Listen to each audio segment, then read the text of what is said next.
श्रीजगदम्बार्पणमस्तु। श्रीदेवी माहात्म्यम् अथ अष्टमोऽध्यायः। ध्यानम्। अरुणां करुणान्तरङ्गिताक्षीं धृतपाशाङ्कुशपुष्पबाणचापाम् अनिमादिभिरावृतां मयूकैः अहमित्येव विभावये भवानीम्। ॐ ऋषिरुवाच चण्डे च निगते दैत्ये मुण्डे च विनिपातिते बहुलेषु च सैन्येषु क्षयितेष्वसुरेश्वरः ततः कोपपराधीनचेता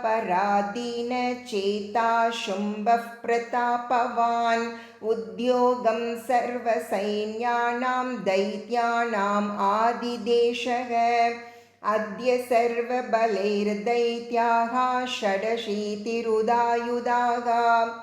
कम्पूनां चतुरशीतिर्निर्यान्तु स्वबलैर्वृताः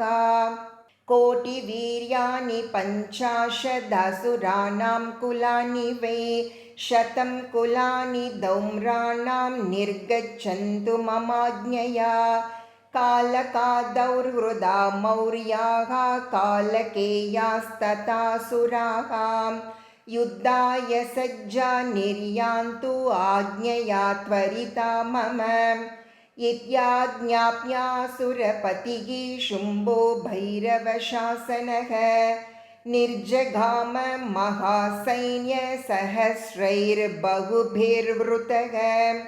आयान्तं चण्डिका दृष्ट्वा तत्सैन्यम् अतिभीषणम्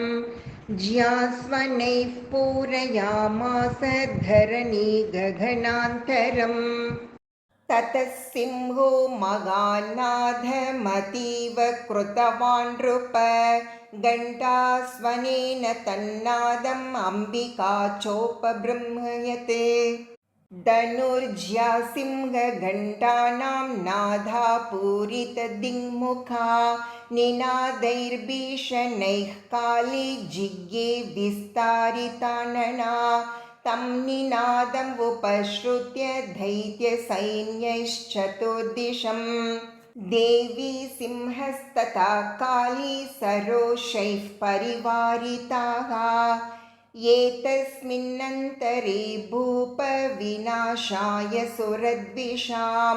भवायामरसिंहानाम् अतिवीर्यबलान्विताः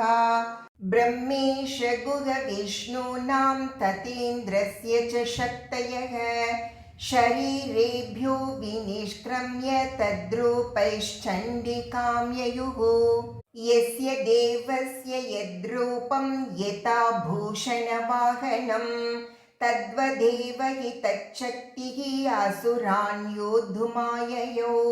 हंसयुक्तविमानाग्रे साक्षसूत्रकमण्डलुः आयाता ब्रह्मणः शक्तिर्ब्रह्माणि साभिधीयते माहेश्वरी वृषारूढा त्रिशूलवरधारिणी महाहिवलया प्राप्ता चन्द्ररेखा विभूषणा कौमारी शक्तिहस्ता च मयूरवरवाहना योद्धुमभ्याययो दैत्यान् अम्बिका गुहरूपिणी तथैव वैष्णवी शक्तिर्गरुडोपरि संस्थिता शङ्खचक्रगदाशार्ङ्गखड्गहस्ताभ्युपाययो यज्ञवाराहमतुलं रूपं या बिभ्रतो हरेः शक्तिः साप्याययो तत्र वाराहिं बिभ्रतीं तनुं नारसिंही नृसिंहस्य बिभ्रति सदृशं वपुः प्राप्ता तत्र सटाक्षेपक्षिप्तनक्षत्रसंहतिः वज्रहस्ता तथैवेन्द्री गजराजोपरि स्थिता प्राप्ता सहस्रनयना यथा शक्रस्तथैव सा ततः परिवृतस्ताभिः ईशानो देवशक्तिभिः अन्यन्तामसुरा शीघ्रं मम प्रीत्यागचण्डिकां ततो देवी शरीरातु विनिष्क्रान्तादिभीषणा चण्डिका शक्तिरद्युग्रा शिवा शतनिनादिनी सा चागधूम्रजटिलम् ईशानामपराजिता दूतत्वं गच्छ भगवन् पार्श्वं शुम्भनिशुम्भयोः ब्रूहि शुम्भं निशुम्भं च दानवावति गर्वितौ ये चान्ये दानवास्तत्र युद्धाय समुपस्थिताः त्रैलोक्यम् इन्द्रो लभतां देवा सन्दुहविर्भुजः यूयं प्रयात पातालं यदि जीवितुम् इच्छत बलावलेपादत चेद्भवन्तो युद्धकाङ्क्षिणः तदा गच्छत तृप्यन्तु मच्चिवाः पिशितेन वः यतो नियुक्तो दैत्येन तया देव्या शिवः स्वयं शिवदूतीति लोकेऽस्मिंस्ततः साख्यातिमागता तेऽपि श्रुत्वा वचो देव्या शर्वाख्यातं महासुराः अमर्षा पूरिता जग्मुर्यत्र कात्यायनी स्थिताम् ततः प्रथममेवाग्रे शरशत्रुष्टिवृष्टिभिः ववर्षुर्उद्दतामर्षास्तां देवीम् अमरारयः सा च तान् प्रहितान् बाणान् चूलशक्ति परश्वदान् चिच्छेदलीलयाद्मात धनुर्मुक्तैर्महेषुभिः तस्याग्रतस्तथा काले शूलपातविदारितान्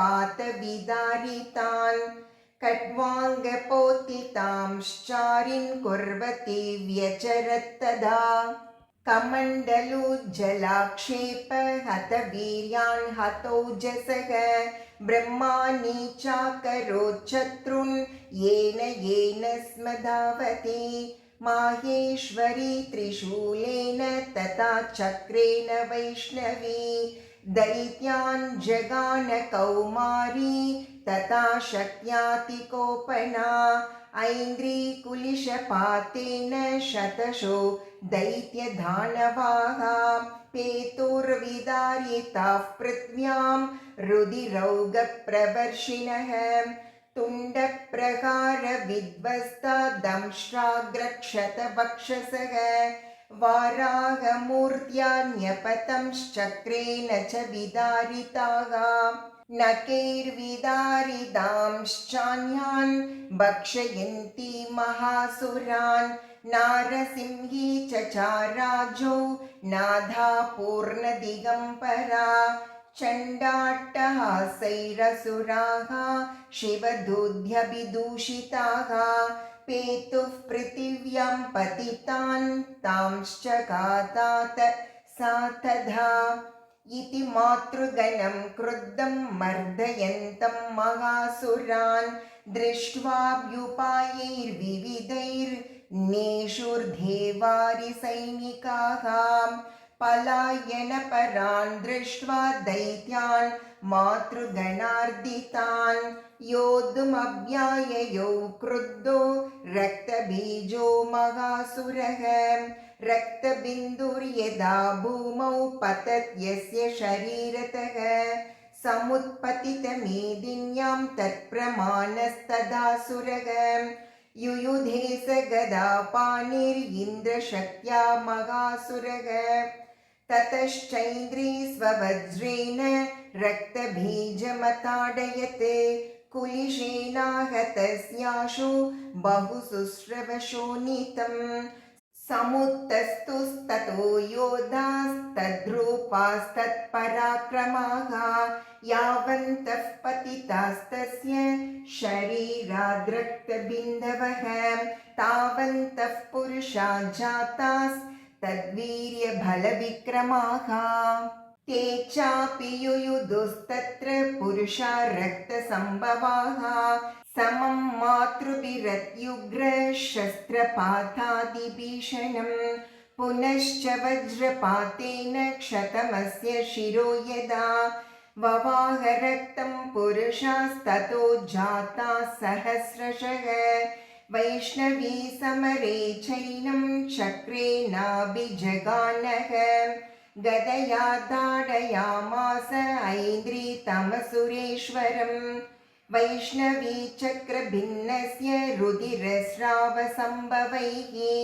सहस्रशो जगद्व्याप्तं तत्प्रमाणैर्महासुरैः शक्त्या जगानकौमारी वाराही च तथासिना माहेश्वरी त्रिशूलेन रक्तबीजं महासुरम् स चापि गदया दैत्यः सर्वा एवागनत्पृथक् मातृः कोपसमाविष्टो रक्तबीजो महासुरः तस्यागतस्य बहुधा शक्तिशूलादिभिर्भुवि पपातयो वै रक्तौघस्तेना सञ्चतशोऽसुराः तैश्चासुरासृक्सम्भूतैरसुरैर्सकलं जगते व्याप्तमासीत् ततो देवा भयमाज्जग्मुरुत्तमम् तान् विषण्णान् सुरान् दृष्ट्वा चण्डिका प्राह सत्वरा उवाच कालीं चामुण्डे विस्तीर्णं वदनं कुरु मच्छस्त्रपातसम्भूतान् रक्तबिन्दून्महासुरान् रक्तबिन्दोः प्रतीच त्वं वक्रेणानेन वेगिता भक्षयन्ती चररणे तदुत्पन्नान् महासुरान् एवमेष क्षयं दैत्यः क्षीणरक्तो गमिष्यति भक्ष्यमानास्त्वया चोग्रा न चोत्पत्स्यन्ति चापरे इत्युक्त्वा तां ततो देवी शूलेनाभिजगानतम् मुखेन काली जगृहे रक्तबीजस्य शोणितं ततो सा वा जगानाथ गदया तत्र चण्डिकां न चास्या वेदनां चक्रे गदापातोऽल्पिकामपि तस्याः तस्य देहातु बहुशुस्रावशोणितं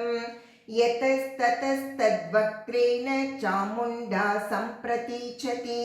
मुखे समुद्गतायोऽस्या रक्तपातान् महासुराः तांश्चकादात चामुण्डा पपौ तस्य च शोणितं देवी शूलेन वज्रेण भाणैरसिभिरुष्टिभिः जगान रक्तबीजं तं चामुण्डा पीतशोणितम् स पपात महीपृष्ठे शस्त्रसङ्गसमाहतः निरक्तश्च महीपाल रक्तबीजो महासुरः ततस्ते हर्षमतुलं नावापुस्त्रिदशा नृप हते मातृगणस्तस्मान् ननर्ता शृङ्गमदोद्धतः ॐ इति श्रीमार्कण्डेयपुराणे सावर्णिके मन्वन्तरे देवी माहात्म्ये रक्तबीजवदनाम अष्टमोऽध्यायः। ॐ